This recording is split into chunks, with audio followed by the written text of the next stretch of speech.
আরে পার্টি সামনে যাইবো হ্যাঁ আমি তো চিন্তা করলাম এমনি তো কাজ করবো কিছু পাইলাম না ভাবি আর মুম্বাই যেতাম বাপরে মুম্বাই গিয়ে তুই এখন কাজ করবো ধরতে এখানেও পাইলি সব আরে এখানেও গেলে কত লাইন খুলবো এটা আমার জানা আছে আমার লগে সবই তো মুম্বাই গিয়া এখন একদম রাজা বনে গেছে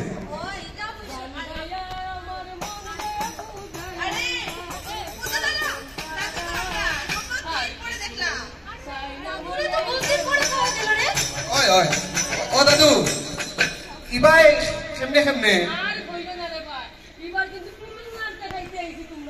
পুতুল নাচ দেখাইতে দাদু কিন্তু তোমার অতদিন পরে দেখিয়ে কিন্তু আমরা খুব আনন্দ হয়েছে ভালো আছে রে দাদু তাই তো পুরো দেখছিলাম মানে বড় দাদু পুরো হইছে দাদু তো বড়ই মনে নেই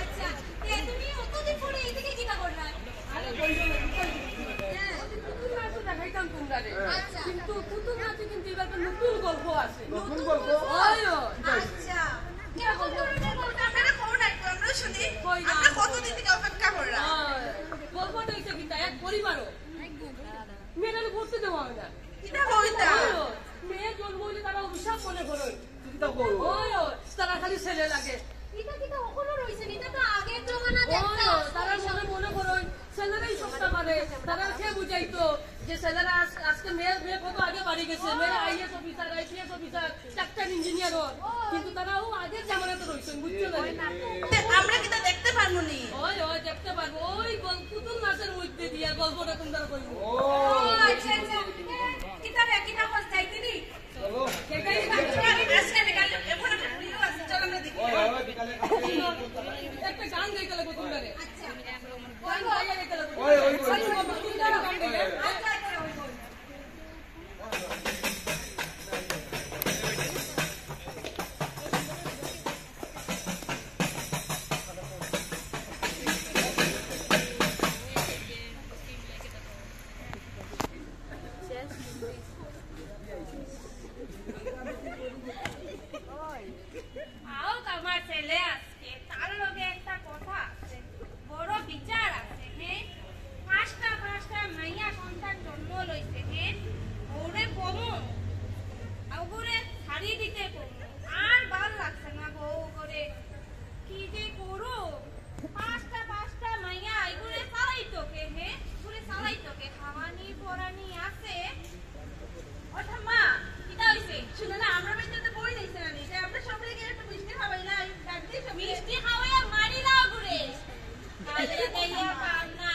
আমারও কথা হইছে তোর লগে তোর আইবার অপেক্ষায় আসতা তুই আইছো ভালো হইছে এগুরে স্যার আরেকটা বিয়া কর বংশের তো প্রদীপ জ্বালাইতে না তোরে শুনো তোমার মুখে আমি আগুন দিলাইবো কিন্তু আমার মুখে কে আগুন দিব ওই চিন্তাই তো আমি মরতা দিনে বংশ একটাও ছেলে নাই বংশটা যে কেমনে আগাইতো এ অরুণদা ঘরে আছিস এ অরুণদা এ দাদা কবে আসলি তুই শুন আমি তবে তোকে এত দূর খুঁজতে খুঁজতে চলে এসেছি তোর ঘরে জানিস আমি কত দূর থেকে আসছি আরে এত বড় খুশির খবর তুই আমাদের গাঁয়ের সামনে লুকিয়ে রাখলি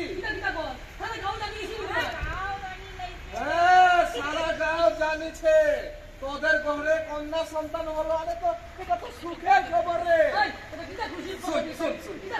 আমি এই সুখের খবরের জন্য সারা গাঁয়ে মিঠাই বাঁটবো তোদের মিঠাই বাঁটতে লাগতো না নিজে তো 3-4টা ছেলে আছে মস্ত করে চললে আমার ঘরে তো বংশের বাড়তি চলে এবার কেউ না শুন কিতে মেয়ের ঘুরে গিটাই তো মেরে গিটা বলে খাওয়ানি দাওয়ানি খরচা পাতিটা লইব কে এ মাসিমা আপনি এত চিন্তা করো কেন হে এখন মেয়েরা কত দূর পর্যন্ত এগিয়ে যাচ্ছে, আরে সেই সব খবর রাখনি আপনি? এইটা মাদিস না, মেয়েরা সাহায্য রান্না বান্না করা, বুঝছিস, বাচ্চা দেখা, বুঝছিস?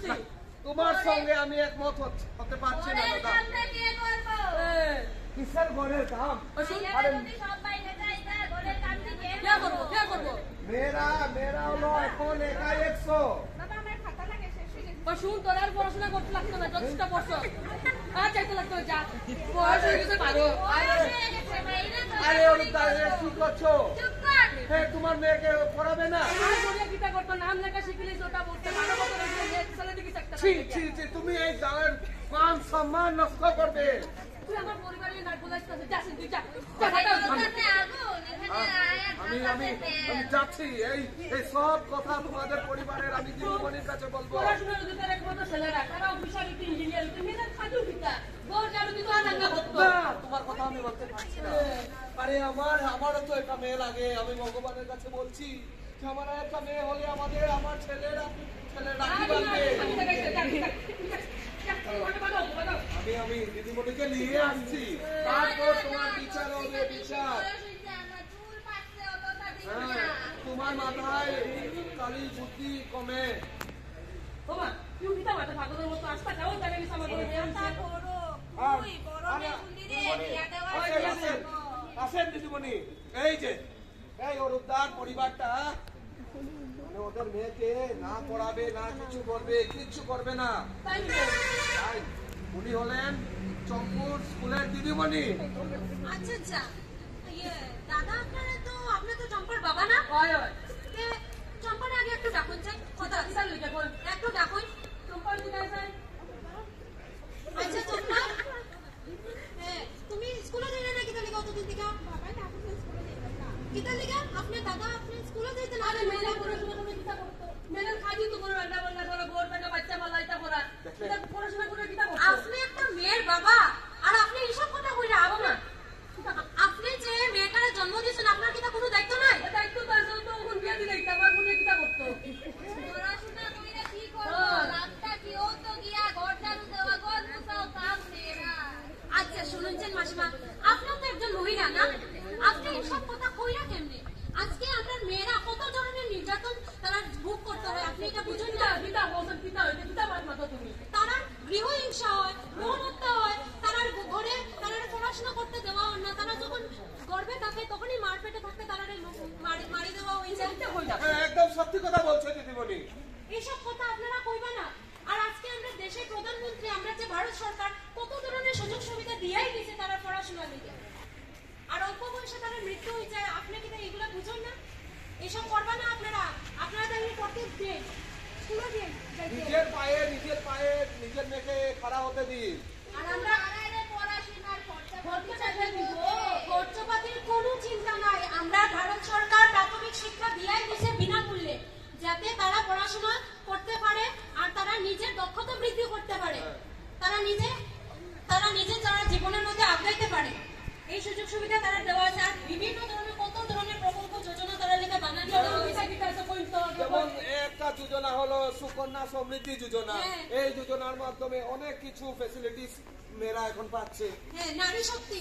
আরেকটা হলো আত্মনির্ভর আসাম, যেটা আমরা মুখ্যমন্ত্রী আসাম সরকার করিয়ে দিয়ে দিচ্ছে। এই যোজনাটার মাধ্যমে যারা আমরা মহিলারা আছি বা মেয়েরা আছে, তারা বিশেষ করে তারা যাতে নিজের পায়ে খাড়া হতে পারে, সেজন্য নিজে কিছু করে যাতে একটা স্টেবল হতে পারে, তার জন্য একটা গভর্নমেন্ট থেকে টাকা দেওয়া হচ্ছে। আর আমরা ভারত সরকার, আমরা প্রধানমন্ত্রী এই 2015 সালে জানুয়ারি মাসে বেটি বাঁচাও বেটি পড়াও করে একটা স্কিম যেটা শুরু করছে। আমরা যেহেতু আমরা ভারতবর্ষের মধ্যে বিভিন্ন ধরনের ছেলে মেয়ে নিয়ে একটা ভেদাভেদ থাকিয়ে যায়, এটা নিয়ে মেয়েরা যাতে আগে বাড়ানো যায়। খালি ছেলেরা তো জীবনের ভবিষ্যৎ নামটা সমাজে, আমরা মেয়েরা হইলো সবচেয়ে মেয়ে। আর মেয়েরা না থাকলে না তারা সংসারের একটা বংশবৃদ্ধির জন্য তো একটা মেয়ের দরকার হইব না। আমার মুখ আগুন দিব কেডা?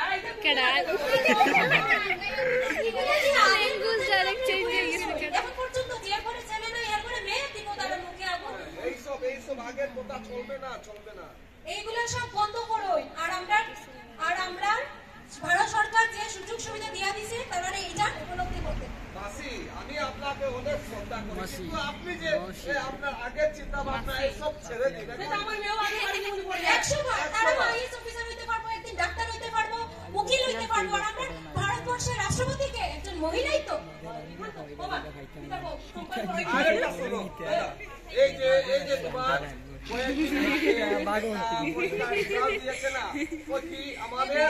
APSC পরীক্ষায় আমাদের বড়ার শ্রেণীর কতজন ছেলে মেয়েরা, তুমি রেজাল্ট দেখেছো? কত মেয়েরা ভালো ভালো অফিসার হয়েছে।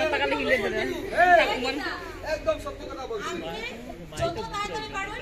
আর আপনি জানেন আপনার মেয়ে পড়াশোনা কত বাধা, স্কুলে সবচেয়ে আগে তাই অফিসার হইতে পারবো না। 100 বার হইতে এবং পারবো। আসামে যে APSC তে প্রথম হয়েছে এইবারে, সেই হলো একজন মহিলা, নগাঁও ডিস্ট্রিক্টের এবং আপার আসামে। কোনো ভেদাভেদ নাই এই সমাজে। বিয়া দিতাম না অত। আলবাত পড়াবে। আর একদম এইগুলো অপরাধ করবো না, নাইলে কিন্তু আপনারা জেল হইতে পারেন। আমার কাম কইতে কইতে মাস করি তো কিছু না করি না। আমার মেয়ে পড়াইবো করে। আপনারা কালকে থেকে স্কুলে পাঠাইবা। আমার মা কই দেবা কালকে থেকে স্কুলে স্কুল যাই। ও মাই গড এটা নিয়ে সরকার কইছে বেটি বাঁচাও বেটি পড়াও। এইটারে কিন্তু কইছে, বেটি বাঁচাও বেটি বেটি পড়াও।